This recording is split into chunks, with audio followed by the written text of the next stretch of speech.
Bueno, este es un diagrama de un espectrómetro de absorción atómica de un solo haz. La radiación de la fuente de línea es enfocada sobre el vapor atómico en una flama o en un atomizador electrotérmico, en donde la fuente de radiación atenuada entra en un monocromador que aísla la línea de interés.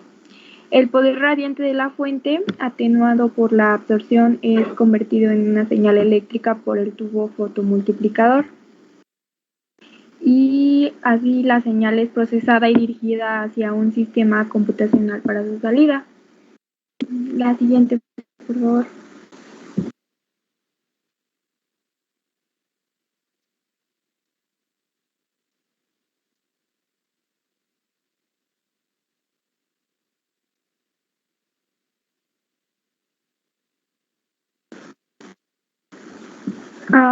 Aquí las trayectorias ópticas en un espectrómetro de AA de absorción atómica.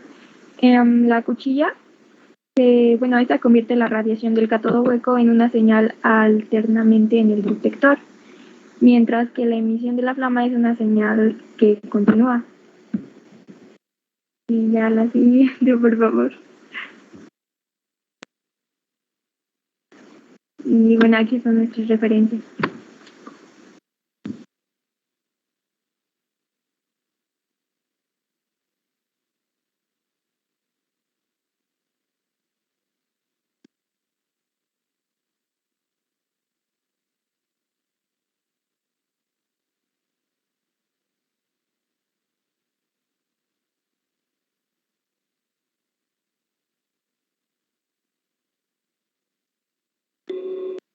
¿Eso fue todo? Sí, eso ya fue todo, profesora. ¿No tienen algún ejemplo de alguna medición? Cálculos.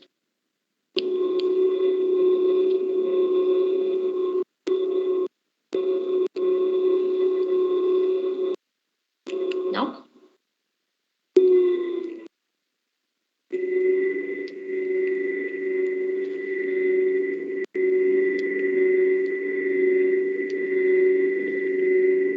En resumen, ¿qué es lo que dirían que... ¿Cuál es la diferencia significativa entre la espectroscopía que hemos estado analizando con la de absorción atómica? Pues es que esa es la ventaja de la absorción atómica. Bueno, el programa este que mencionamos, el de Wizard, es el que entendemos que hace prácticamente todo ya después de que pasa por el espectrofotómetro. Ya es el que te arroja los resultados como tal, y la identificación de los metales y todo, ya prácticamente es esa la ventaja, que te ahorra muchísimo tiempo. Ok, pero si no tuviéramos ese, ¿puedo meter nuevamente, la pregunta está en el aire, ¿puedo meter en este tipo de determinaciones una muestra ciega, una muestra que no sé qué contiene?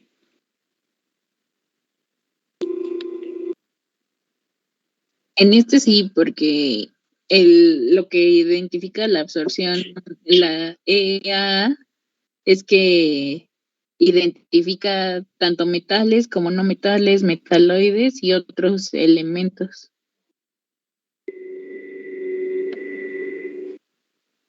¿No metales? Sí, lo habíamos mencionado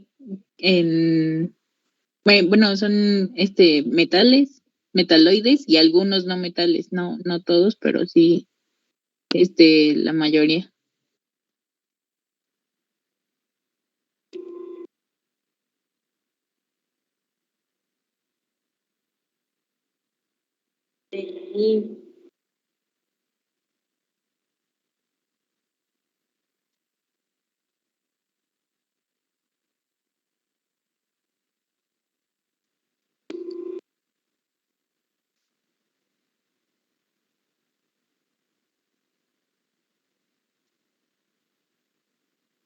Sí. Si les hago llegar un planteamiento de un problema, ¿se podría resolver?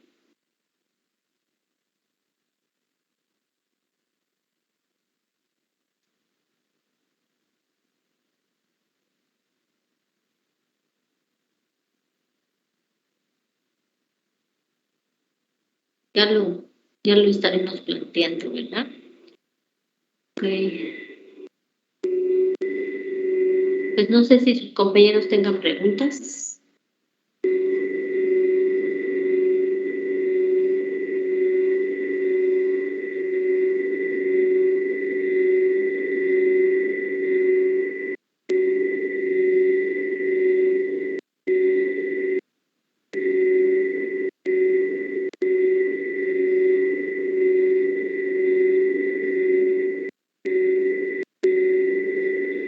¿Sí estarán ahí? Ya me quedé sin la duda. Tengo algunos virtuales. Sí, maestra, todo bien. Todo bien, maestra. Entonces vamos al último equipo. Sí, maestra. ¿Sí me escuchan bien? Yo le escucho bien. Gracias.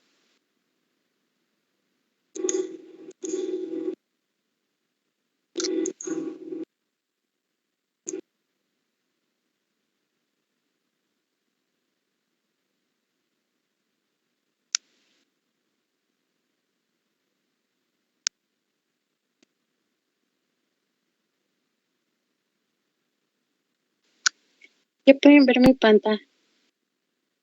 Sí, ya la pueden ver. Cargando, ya. Bueno, nosotros somos el equipo 5 y vamos a presentar acerca de la cromatografía. Los integrantes somos Aguilar Perea, Canseco Torres, Hernández Sánchez, Torres Procopio y Valadez Fajardo. La cromatografía es un método que permite la separación, la identificación y determinación de los componentes químicos en mezclas complejas. Funciona con el mismo principio que el de la extracción, pero en este caso una fase se mantiene fija y la otra se mueve a través de ella. Son procesos que abarcan varias técnicas separativas basadas en propiedades físicas de ciertos materiales, que en interacción con sustancias o mezclas de sustancias, las cuales guardan relación con las propiedades químicas de estas, permite descomponer una mezcla y analizar sus constituyentes.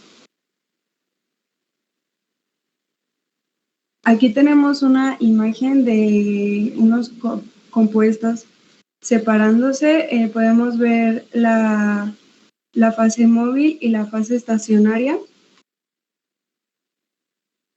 Siguiente, por favor. Los tipos de cromatografía que se usan con más frecuencia son la cromatografía de gases, la cual tiene una fase móvil de gas que transporta la muestra a través de una fase estática estacionaria sólida, y la cromatografía de líquidos, la cual tiene una fase móvil que es un disolvente. Siguiente, por favor. Principios básicos. La separación de los compuestos de dos o más con propiedades físicas diferentes permitiéndoles así repartirse en fases, la estacionaria y la móvil. Y la interacción de los compuestos con la fase estacionaria se conoce como modo de separación. Se controla mediante diferencias de polaridad, tamaño o afinidades de unión específicas. Aquí tenemos la definición de polaridad, la cual es una propiedad de moléculas que representa la desigualdad de las cargas eléctricas en la misma.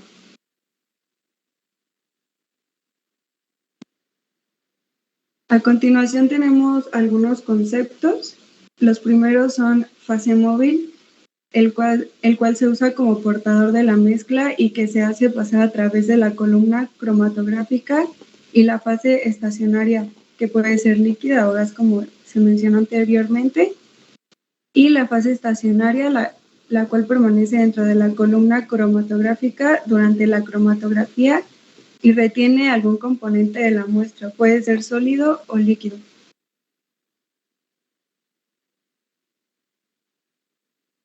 Cromatograma. El cromatograma es un diagrama donde se representan los resultados de la separación de una mezcla mediante técnicas cromatográficas.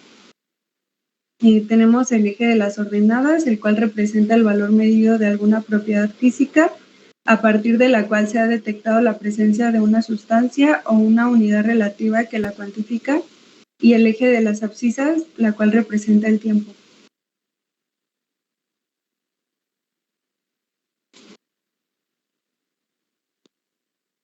Siguiente.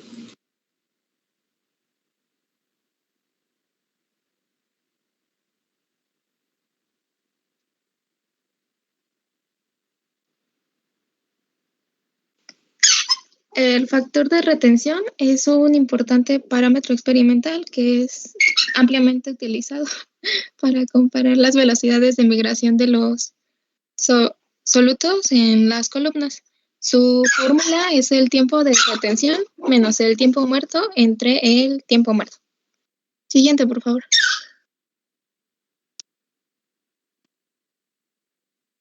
El coeficiente de distribución determina la distribución de un soluto entre dos fases, que es la concentración total en la fase 2 entre la concentración total en la fase 1. Siguiente.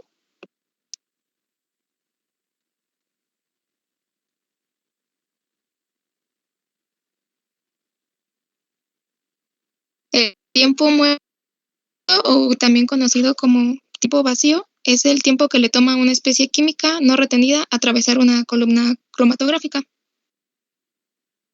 Y el tiempo de retención es el tiempo entre la inyección de la muestra y la aparición de un pico de soluto en el detector de una columna cromatográfica. Siguiente.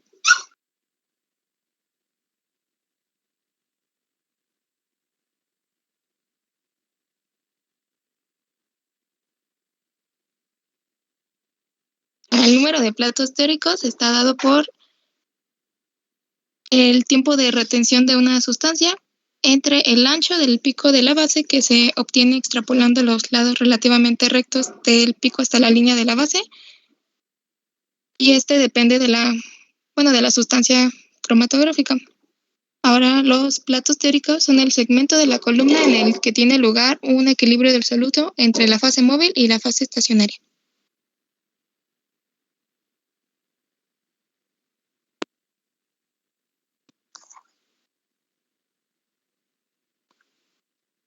Bueno, los tipos de cromatografía son las siguientes. La cromatografía en columna, en donde se ocupa la fase estacionaria, que se coloca dentro de una columna que puede ser de vidrio o de cualquier otro material. La fase móvil puede ser líquida o gaseosa, y en esta se coloca la muestra en un extremo superior de la columna y se deja descender con la fase móvil utilizando la gravedad. Esta se clasifica en cromatografía sólido-líquido, en cromatografía líquido-líquido, en cromatografía líquido-gas o cromatografía sólido-gas.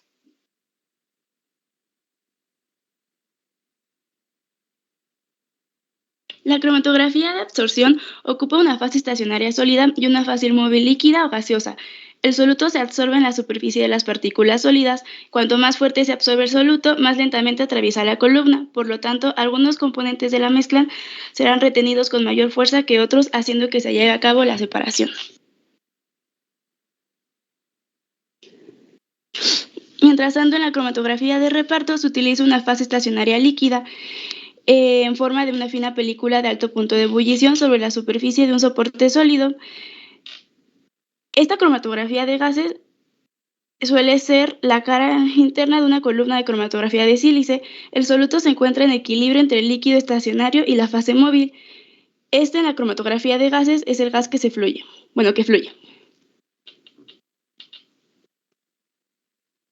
que sigue? Perdón. Aquí podemos ver cómo el soluto se está absorbiendo en la superficie de la fase estacionaria, en el caso de la cromatografía de absorción. Mientras tanto, en el caso de la cromatografía de reparto, se puede ver cómo el soluto se disuelve en la fase líquida, en la cual está recubierta con la superficie de un soporte sólido.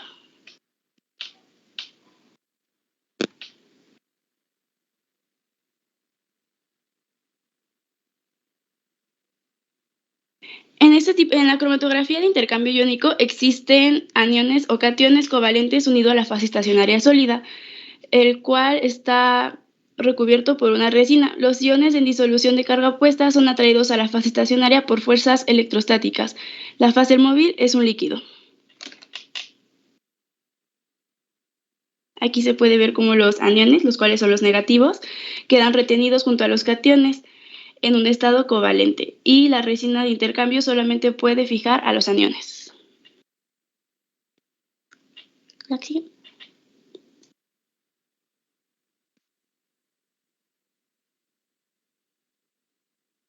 Tanto en la cromatografía de exclusión molecular como en la de filtración por gel y la de permeación por gel, se separan las moléculas por su tamaño. Las de mayor tamaño pasan más rápidamente a través de la columna que las de menor tamaño. Estas últimas, por consiguiente, deben atravesar más volumen antes de abandonar la columna.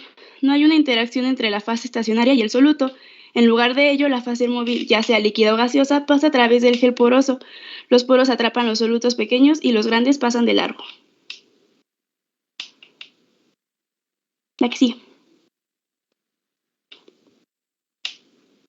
En la cromatografía de afinidad, esta es una cromatografía muchísimo más selectiva, ya que se emplea interacciones específicas entre una clase de moléculas de soluto y una molécula que se encuentra unida covalentemente en la fase estacionaria. Esta molécula unida covalentemente suele estar inmovilizada. Un ejemplo de ello podría ser que la molécula movilizada es un anticuerpo unido a una proteína determinada. Si se pasa a través de la columna una mezcla que contiene 1.000.000 de proteínas, solo la proteína que reacciona con el anticuerpo se fija a dicha columna. Después de lavar los demás solutos de la columna, se libera la proteína deseada, modificando así el pH o la fuerza iónica. En este tipo de cromatografía tenemos que considerar que las matrices de soportes deben ser rígidos, tienen que ser resistentes, insolubles, permeables y reactivos en la fase estacionaria, mientras que la fase móvil desempeña dos funciones, las cuales son soportar el fuerte enlace entre las moléculas del analito y el ligando. Y tiene que ser capaz de debilitar o eliminar la unión entre el analito y el ligando.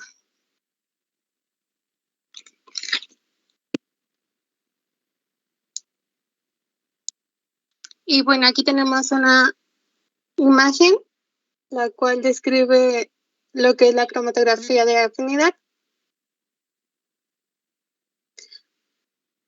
Para la cromatografía de papel tenemos que está formada por una tira de papel filtro. La muestra que vamos a analizar se coloca en forma de gota sobre un extremo del papel. Esta tira se sumerge en un recipiente donde se encuentra la fase móvil. La fase móvil asciende por capilaridad y arrastra la muestra, separando cada componente según su afinidad. Este tipo de cromatografía la hicimos en química. Hicimos un experimento el cual consistía en colocar una tinta de color rojo y una tinta color azul en un vaso.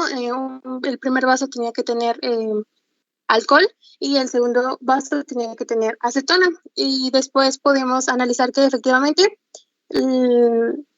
la muestra desciende y se puede percibir la separación. Bueno, ahí tenemos una imagen donde se puede ver cómo las muestras descienden dependiendo de su afinidad. Como siguiente cromatografía tenemos HPLC, la cual significa cromatografía líquida de alta resolución. Este tipo de cromatografía la realizamos en laboratorio e hicimos el informe de la misma y consiste en la cromatografía en columna, pero cuya fase móvil se bombea a altas presiones a través de la fase estacionaria dentro de la columna. Por su precisión, tiene un área de aplicación diversa, como es en los antibióticos, los sedantes, los esteroides, los analgésicos, las vitaminas y los azúcares, entre otros. Y algunos ejemplos de cromatografía sería el vino derramado sobre un mantel blanco, el análisis de sangre, exámenes de orina y comprobaciones sanitarias de alimentos.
No en la calle su compañera.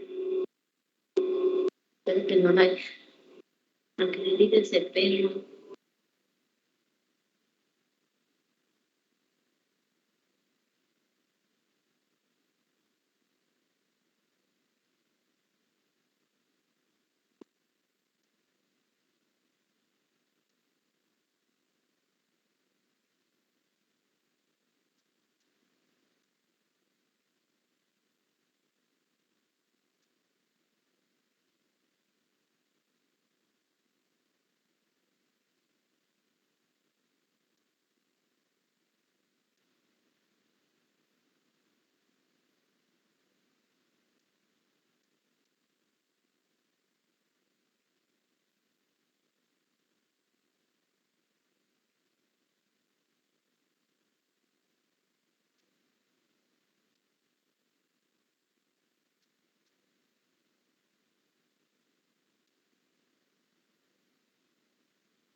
No parece ser que el día de hoy estamos muy musicales, ¿verdad?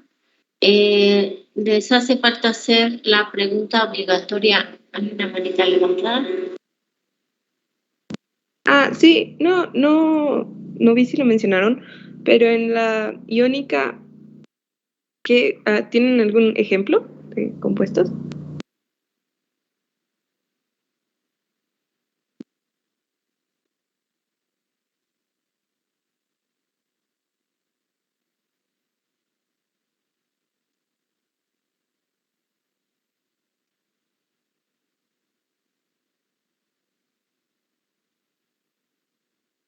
¿Equipo se escuchó la pregunta?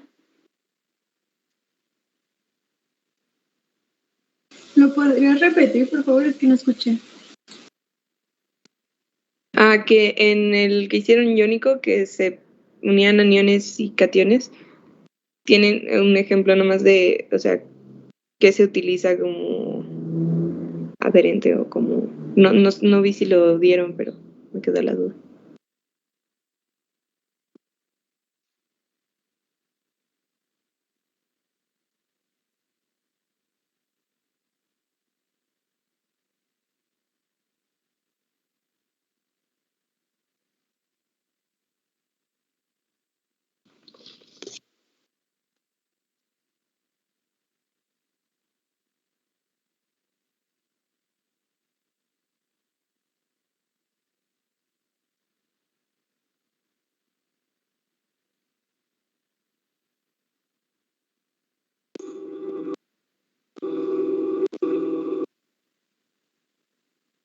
Están buscando.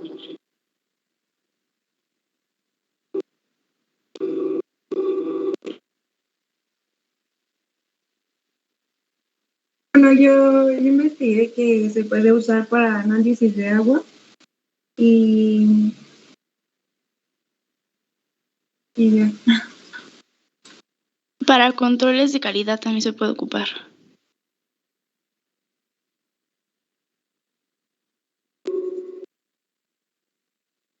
No sé si en ese sentido iba su pregunta. ¿Ara? No, iba más por qué compuestos, porque, o sea, como... no fue el que usamos, pero, o sea, como para eso, que se adhieran, o sea, como el compuesto que se utiliza, como, o sea, un ejemplo así como... Elisa.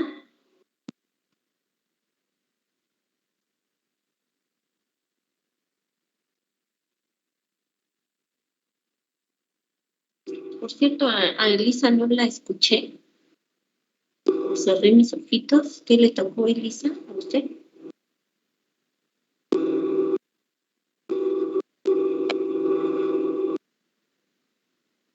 Sí hablo, maestra, nada más que creo que tiene problemas con su micrófono, pero habló después de mí.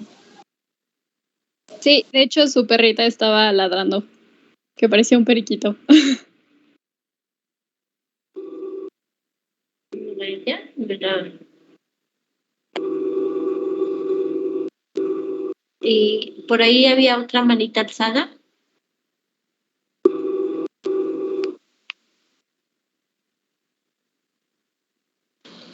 Sí, maestra, tenía una duda. Cuando dicen que son afines, la afinidad del bueno, de la muestra, ¿va a depender siempre de la polaridad? ¿Qué tipo?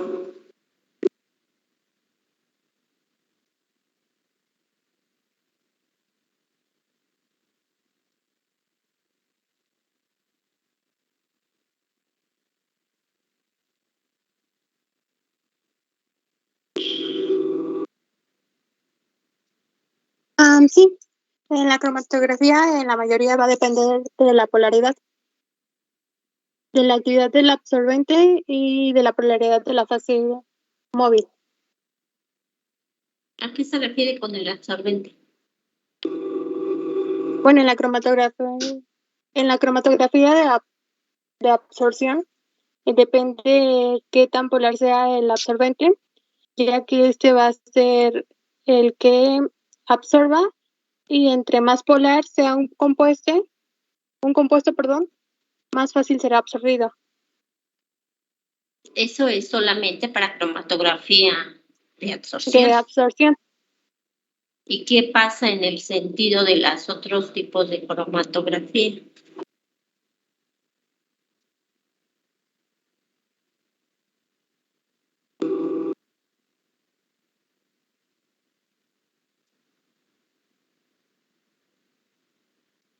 En las demás ocurre lo mismo. Siempre va a depender de la polaridad del compuesto y de la fase móvil.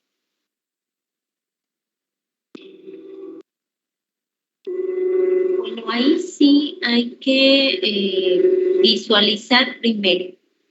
Yo, desde que inició esta serie de exposiciones, he dejado en claro que difícilmente se va a meter una muestra ciega a un equipo, decir, ahí va cromatograma, sepáralo e identifícalo.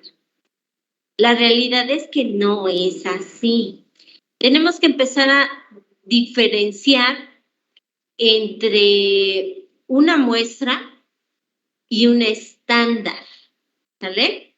Una muestra de agua puede tener N+1 número de componentes, ¿sale? No, una muestra no solamente va a tener un solo componente, una muestra real, una muestra natural, por muy sencilla que sea, ¿sale? Eso es por un lado. Por otro lado, un estándar, a diferencia de una muestra, un estándar tiene una concentración conocida y el compuesto está puro. ¿Vale? Entonces, primero se hace una muestra cualitativa. Podemos tener una infinidad de compuestos a identificar y una infinidad de compuestos a separar.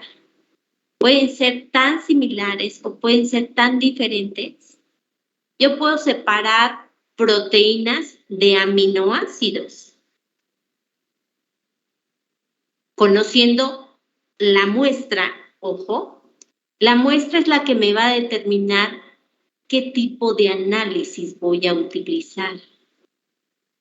Cuando ustedes salgan al exterior y si les toca trabajar en estos métodos, en estos diferentes tipos de métodos de análisis, la primera pregunta que les van a hacer es, ¿qué quieres cuantificar? ¿Qué quieres identificar? Siempre que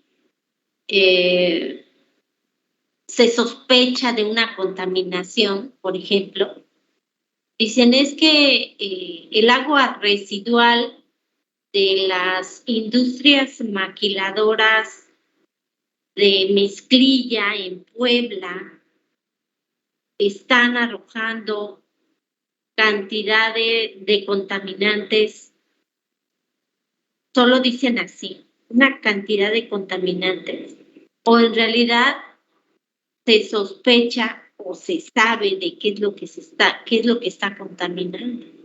¿Se entiende?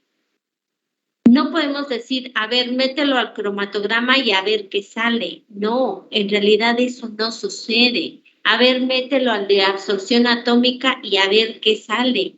No, por supuesto que no. Siempre se tiene que tener bajo pruebas, a lo mejor químicas primero, decir, a ver, si tengo sospecha de contaminación por cromo, la someto a una reacción óxido-reducción y sí, bueno, ahora sí que sé que hay cromo, la meto a absorción atómica sabiendo que es cromo, entonces ahora sí cuantifico qué es.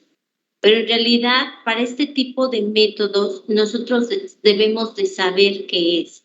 Y para cromatografía, por ejemplo, decir, voy a separar proteínas de aminoácidos.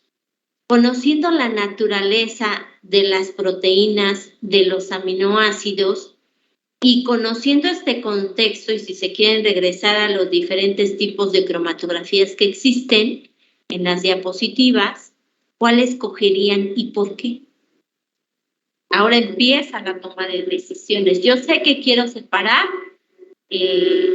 proteínas de aminoácidos. ¿Qué escogerían? ¿Qué tipo de cromatografía escogerían y por qué? Si se regresan a los diferentes tipos de cromatografía, por favor, Janet. Sí, maestra.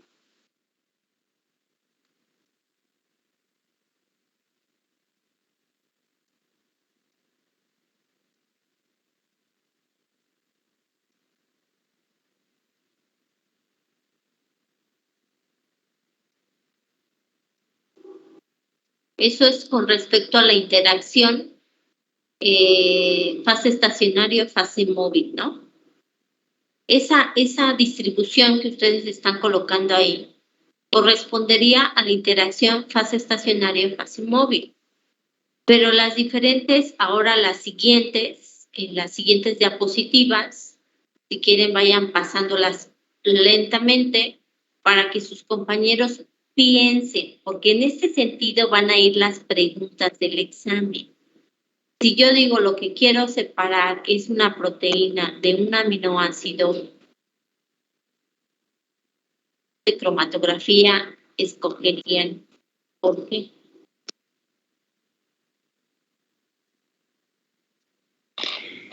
Yo escogería una de afinidad.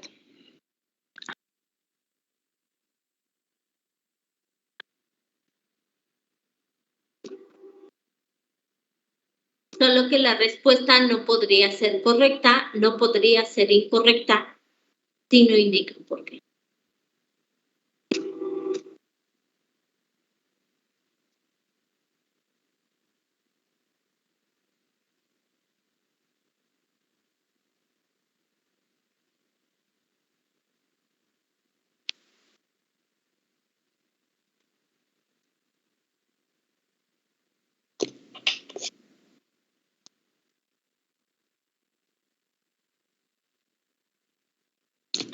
Dijo que de aminoácidos con proteínas, ¿no?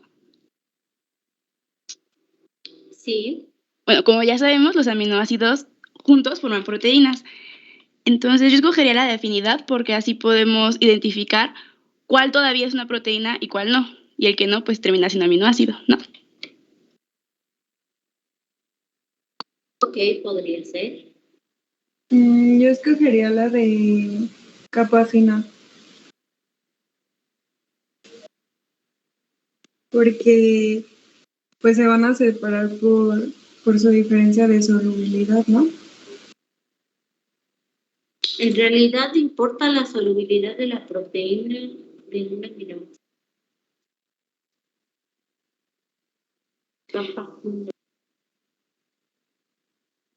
Yo siento que no.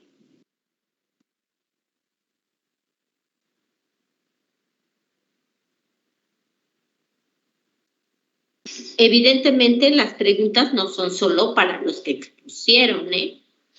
Yo escogería la de HPLC por su precisión, porque forza al disolvente a que pase por la columna, la cual tiene partículas muy finas, la que permite la separación. Ok. De pronto se les escapa el hecho de que cada una de estas, la de afinidad, la de la cromatografía iónica, la cromatografía de exclusión molecular, la de absorción, son cromatografías que se pueden acoplar a la cromatografía HPLC. Todas pueden ser cromatografía de líquidos de alta resolución, todas. ¿Se entiende?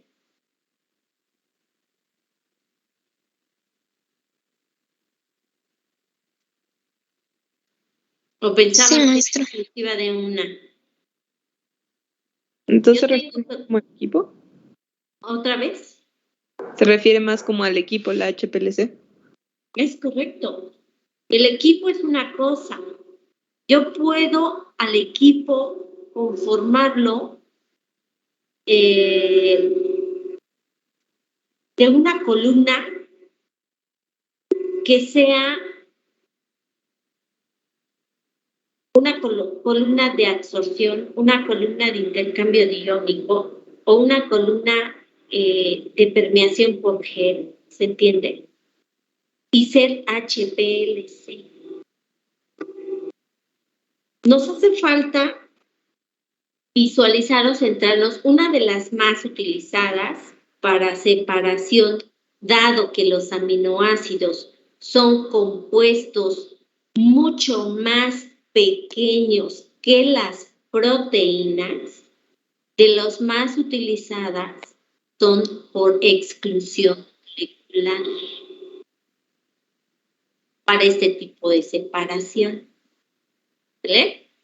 Este tipo de separación nos va a dar esa diferencia. ¿Quién saldría primero, los aminoácidos o las proteínas?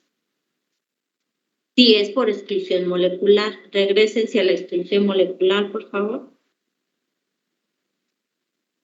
Salen primero los que tienen mayor peso. O sea, ¿Las proteínas? Las proteínas. las proteínas saldrían primero y hasta después separaríamos o obtendríamos las de menor tamaño, en este caso los aminoácidos. Ahora, si tengo una mezcla de aminoácidos completamente, que son puros aminoácidos, y que algunos de los aminoácidos ya sabemos que la mayoría tienen aminas con cargas netamente positivas y algunas son neutras. Ojo, estoy diciendo que unas tienen una carga catiónica fuerte, los aminoácidos, y otras son neutras. ¿Qué convendría utilizar? Ahora ya no tengo proteínas, tengo una mezcla de aminoácidos. Unas con cargas positivas, otras con que son neutras. ¿Qué utilizarían y por qué? Iónica, porque es la que atrae por aniones y cationes. Si se quedan fijadas estos aminoácidos a la fase estacionaria, entonces ¿quién saldría primero? Las neutras. Las neutras. Ojo aquí, porque entonces si se quedan fijadas a la fase estacionaria debido a que tienen una carga positiva, ¿cómo le hago? Ahí se quedan, nunca eluyen, nunca salen este tipo de aminoácidos.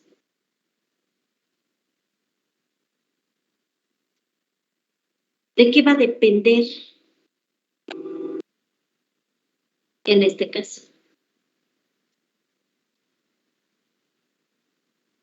Ahorita nos regresamos a esta.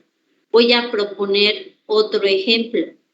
Tengo una mezcla en la que tenemos resorcinol. Por ahí busquen la fórmula del resorcinol. Y tengo fenol. Tengo una mezcla de dos contaminantes, fenoles y resorcinoles. Nuevamente, a lo mejor es una industria de plásticos y se sospecha o se sabe más bien, ya se sabe que de los contaminantes que están lanzando al ambiente es resorcinol y fenol.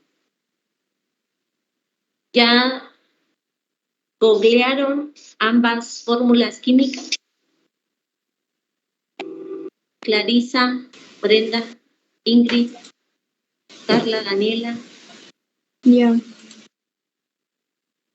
¿Ya las tienen a la mano?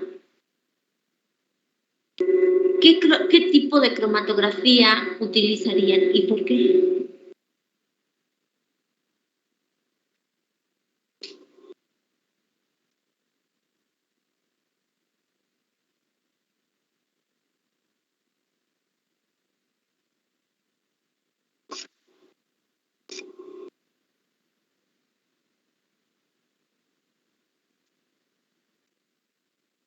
¿Qué grupos funcionales tienen esas dos moléculas? OHs.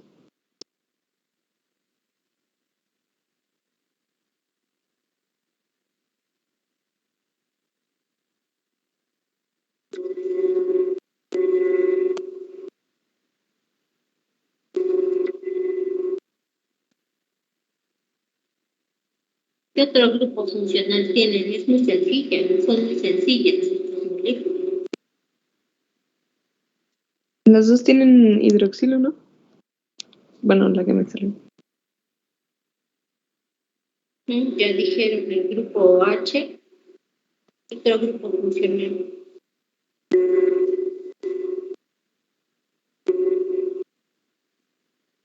Pues bueno, están con un anillo, ¿no?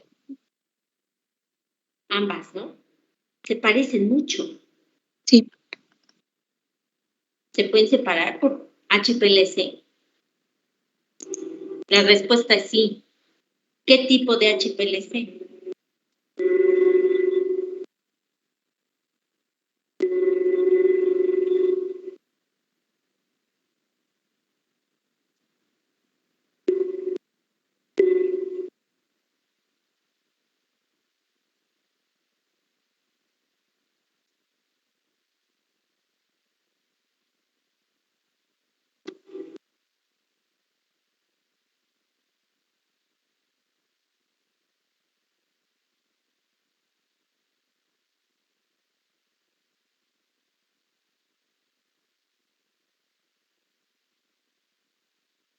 Del conjunto de cromatografías que hay ahí, ¿escogerían alguna?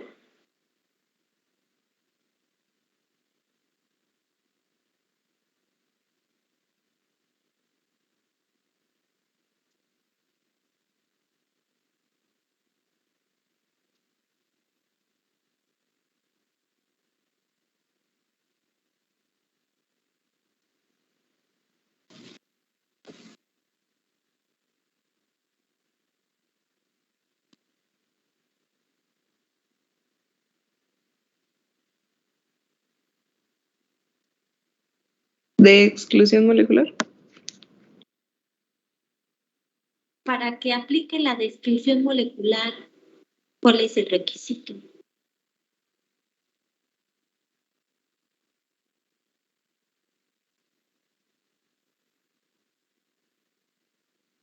De descripción molecular, ¿cuál es el requisito? A ver, equipo.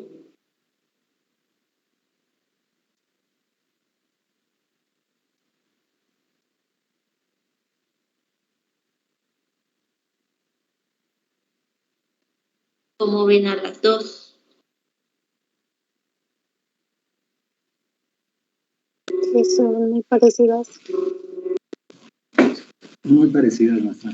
Son muy parecidas. Hasta en su peso molecular no van a ser muy diferentes entre ellas. Son muy parecidas en tamaño y peso molecular. Entonces, no sería precisamente la mejor opción la exclusión molecular. Ambas no tienen ni cargas positivas ni cargas negativas. Intercambio iónico tampoco convendría, ¿cierto? ¿Janet tenía alguna opinión? No, maestra. ¿Qué me queda entonces como opción? A ver, ¿qué opciones me quedan?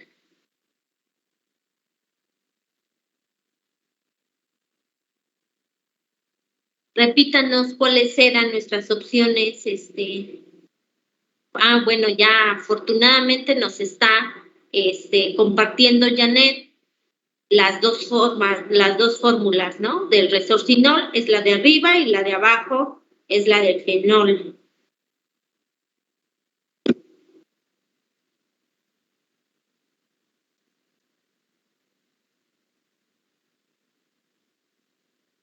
¿Cuáles son los otros tipos de cromatografía que no hemos mencionado?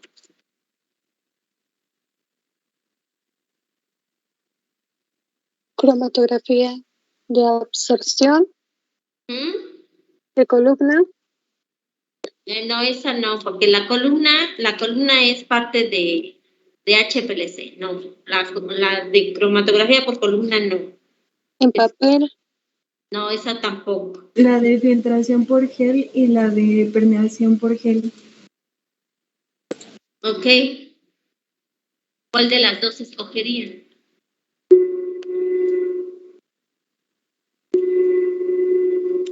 ¿En qué se basa la de absorción? Recuérdenos, Janet, por favor. Sí, maestra. La cromatografía de absorción se basa para purificar moléculas o un grupo de las moléculas. Se basa en la unión reversible entre el analito y el ligando.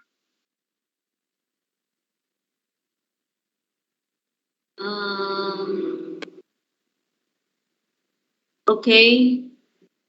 Esta, la de absorción, es la que más se fundamenta en la polaridad de las moléculas. Tenemos diferencias de polaridades en estas dos moléculas. ¿Podríamos decir que tienen la misma? ¿O podrían decir que tienen diferente polaridad? Sí, no, ¿por qué?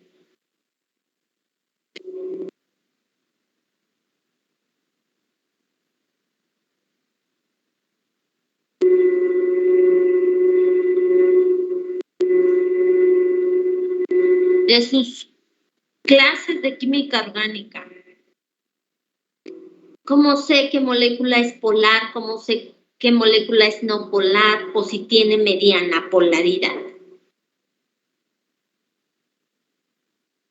Isaí.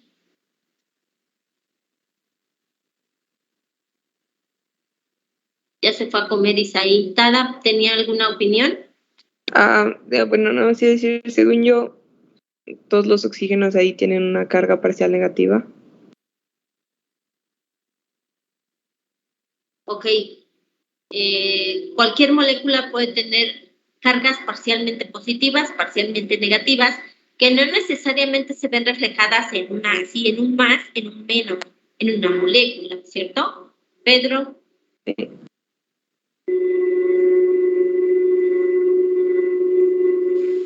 Sí, pues yo recuerdo igual esa parte de los oxígenos. O sea, la verdad no recuerdo bien cómo identificar así una molécula polar, pero pues casi que siempre que hay oxígenos yo creo que es hasta cierto punto polar. Ok, entonces, acuérdense que los electrones libres de cualquier tipo de molécula y como ustedes lo acaban de describir, SOH es el responsable, ¿verdad? Esos OH son los responsables, tienen pares libres de electrones y desarrollan la estructura de Lewis así, paso por paso, acuérdense que los grupos OH suelen ser parcialmente negativos, se le dan una polaridad a la molécula. O sea, nos estamos centrando en los grupos funcionales. Tenemos grupos OH como estos, tenemos grupos de ácidos carboxílicos, tenemos el anillo bencénico que se considera un grupo funcional al que le da la baja polaridad o la no polaridad a las moléculas. Teniendo esto bajo contexto, ¿qué molécula sería más polar que otra?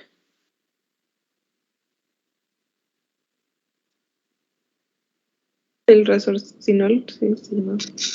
El resorcinol sería más polar.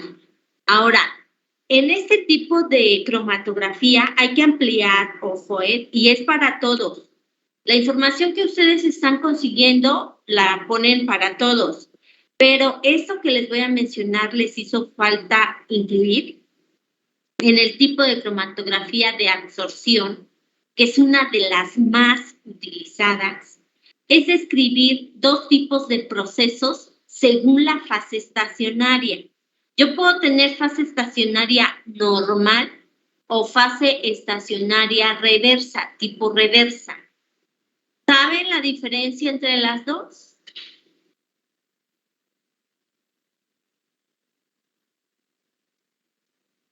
Si no la saben, no es pecado no saber, es pecado no investigar, ¿sale?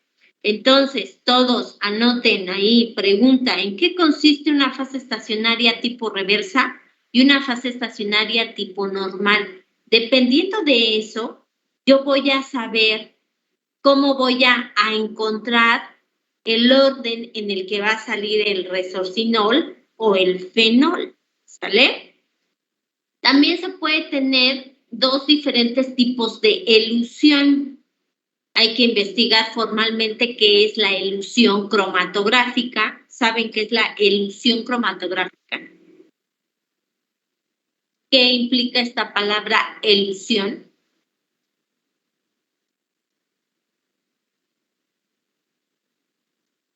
¿Sí, no? ¿No hay respuesta? Siguiente es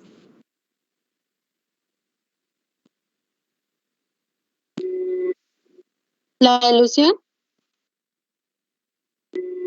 Elusión.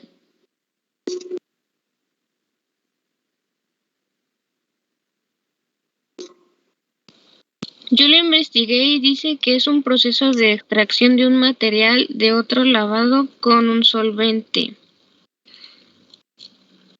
Bueno, es que elusión puede ser no necesariamente el proceso cromatográfico, pero vamos a centrarnos en el hecho de que se trata de la cromatografía, específicamente cromatografía en columna, porque necesitamos, o el HPLC está fundamentada en la cromatografía de columna, y la elusión es el paso de la fase móvil a través de la fase estacionaria, a través de la columna. A ese proceso se le llama elusión formalmente cuando está saliendo de la columna, ¿sale? Entonces, hay dos tipos de elusión que implican los disolventes, uno o la mezcla de disolventes que nosotros pongamos como fase estacionaria. Puede ser elusión isocrática o puede ser elusión con gradiente. ¿Cuántas investigaciones ya llevamos hasta ahorita? A ver, repítanmelas, por favor. ¿Quién sí está en clase? ¿Azul está en clase?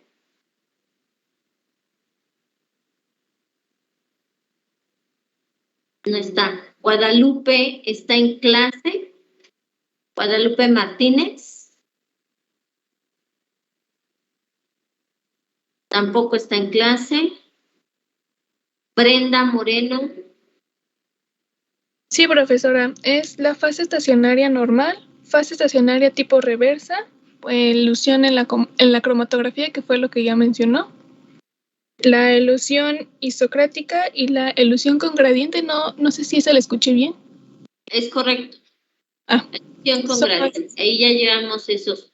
Una vez que nosotros nos centremos en ese detalle, acuérdense que lo similar disuelve a lo similar.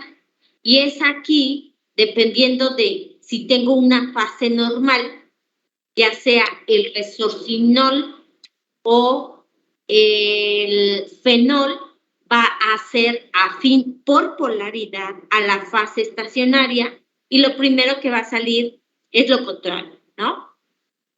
Por eso necesitamos investigar qué es una fase normal y qué es una fase reversa. ¿Sale?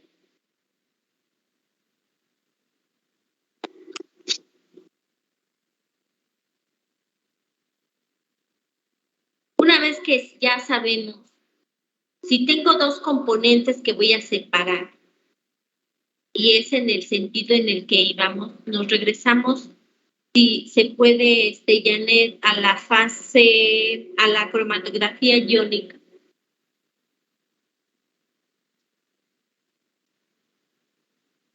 Las moléculas, ya sea cromatografía aniónica o cromatografía catiónica, estas están caracterizadas porque la fase móvil sea una solución buffer o una solución amortiguadora. Recuerden que los buffers tienden a cambiar dependiendo de si estamos trabajando con una base. Si se trabaja con una base, al adquirir un protón, su par ácido conjugado puede ser con carga positiva o con carga negativa. Entonces, las soluciones buffer cambian el estado del equilibrio que se tiene entre la fase estacionaria y la fase móvil. Si yo cambio el pH de una disolución y hago ahora que esas fuerzas electrostáticas negativas cambien a positivas en el medio de disolución, entonces yo hago ahora que arrastren a las moléculas que fueron adheridas por la fase estacionaria. Entonces yo cambio el sentido del pH de mi sistema y puedo eluir a las moléculas que inicialmente quedaron adheridas a la fase estacionaria. ¿Me estoy dando a entender? Si lo pudiera repetir, maestra, a mí no me quedó tan claro. Sí, ¿me puede poner la siguiente diapositiva, Janet? Gracias. Aquí lo que se quedan retenidos a la fase estacionaria son aniones. ¿Vale? Y seguramente la fase estacionaria pudiera ser una resina, como lo ven ahí, una resina de intercambio aniónico, en el que se adhieren los aniones, ¿vale? Se quedan retenidos junto a los cationes. Y entonces, si yo, por ejemplo, tengo como fase móvil a una solución amortiguadora de amonios, ¿vale? Una solución amortiguadora de amonios, específicamente amoníaco-amonio. Yo puedo tener un pH bastante alto, pH de 10, en el que garantizo un pH de 12, en el que garantizo que mi fase móvil tenga mayor proporción de amoníaco que de amonio, ¿cierto? Pero si a esa fase móvil, que es una solución reguladora de amonios, le bajo el pH, ahora yo garantizo que tenga mayor concentración de iones amonio. Si tengo concentración de iones amonio, entonces ahora esos aniones que tengo retenidos en la fase estacionaria se van a hacer afines a la carga positiva del ion amonio y van a ser eludidos, o sea, no se van a quedar eternamente esos aniones pegados a la fase estacionaria. ¿Ya se entiende mejor? Ya entendí. Entonces serían como dos pasos, ¿no? Como el primero o sea, en el que se quedarían retenidos esos aniones y bajaría como la otra parte y ya en una segunda instancia poner la solución reguladora para que también pasen a ser eluidos, ¿no? Claro, estoy cambiando la composición de la fase móvil cuando yo estoy haciendo la separación. ¿Vale? Muy bien, nos vamos al cromatograma, por favor.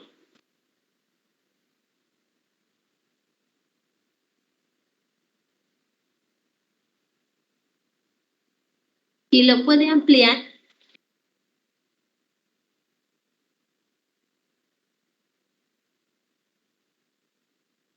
Bueno,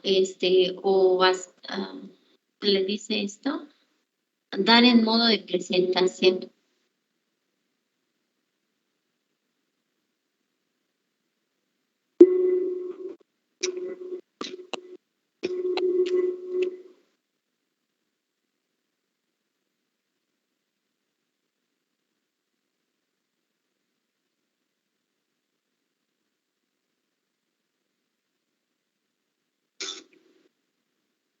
¿Qué se ve?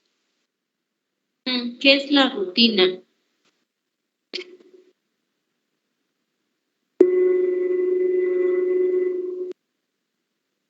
Y a lo mejor ya le están googleando con respecto a su estructura química, qué tipo de cromatografía utilizaría.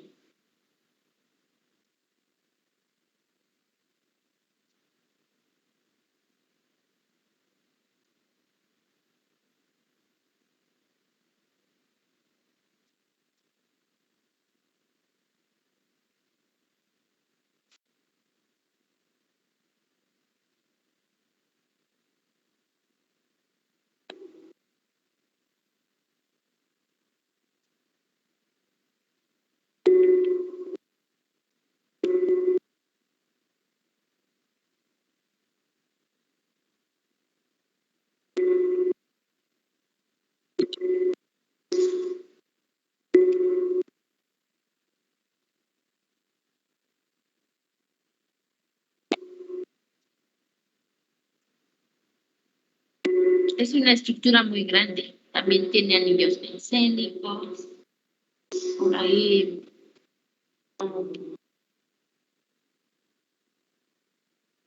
Los grupos cetónicos, ¿no?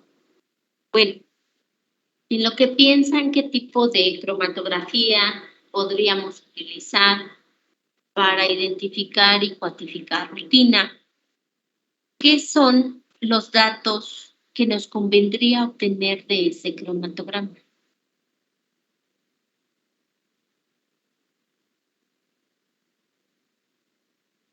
Primero, en un cromatograma, ¿qué se grafica contra qué? Ya se me fue el tiempo.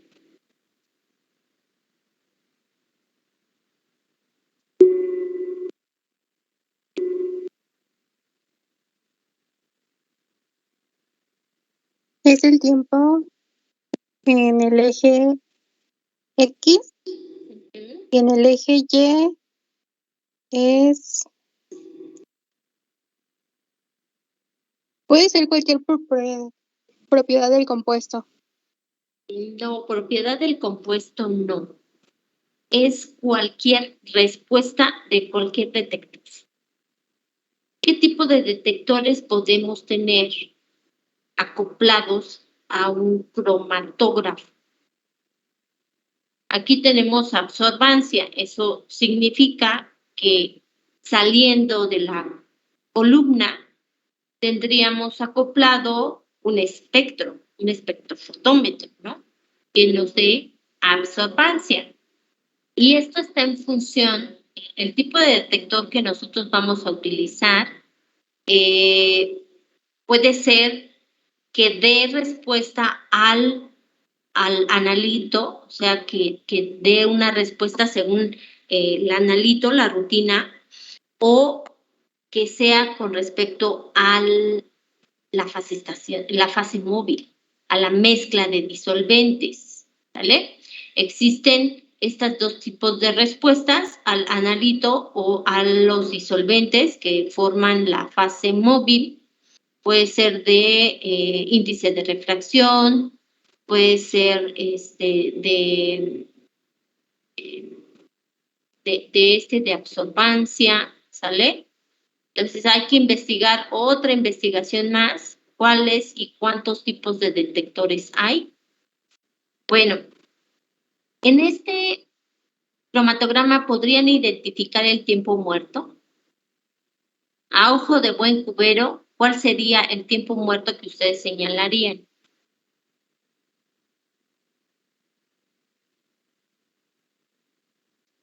Quien sea puede responder. El que está antes de 5. Ahí. A ojo de buen cubero, ¿cuánto sería? Como 2.5 y 2. 2 y 2.5. Más o menos, ¿no? Ya siendo muy dogmáticos, agarraríamos una regla, dividiríamos bien la escala y haríamos ahí una proporción para saber en qué minuto está el tiempo muerto. ¿Cuál sería el tiempo de retención corregido?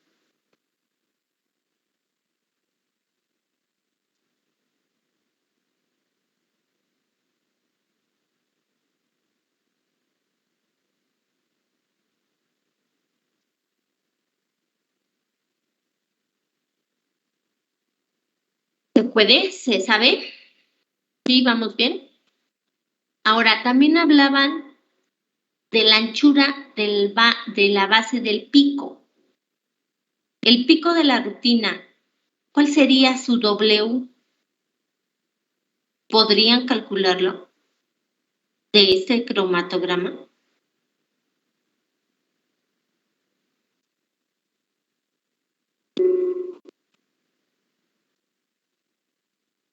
Pues sí podría ser un aproximado, ¿no? Bueno, así un aproximado, ¿no? Entonces, todos los detalles estos que sus compañeros hablaron, el tiempo de retención muerto, número de platos, todo esto, con este cromatograma para el martes, ahí sáquenle un screenshot, ¿no?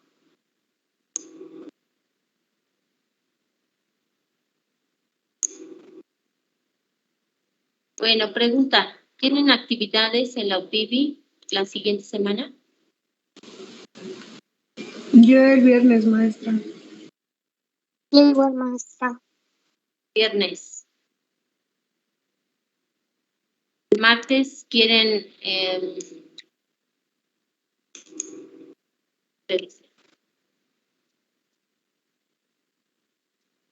clase o toda la semana trabajo asincrónico. Por mi Yo parte, creo que el martes podría ser clase. El martes clase, el viernes trabajo asincrónico, ¿les parece?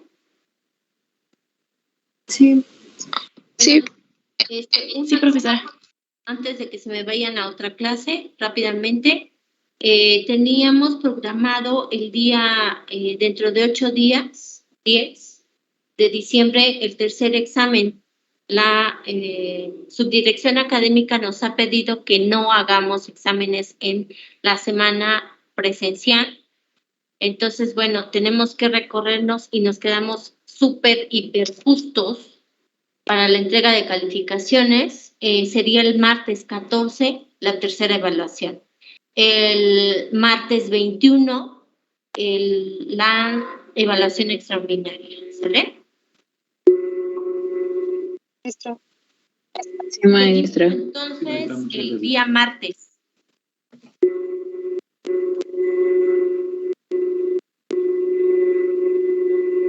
Gracias, hasta luego. Que estén bien, jóvenes. Investiguen todo eso, por favor.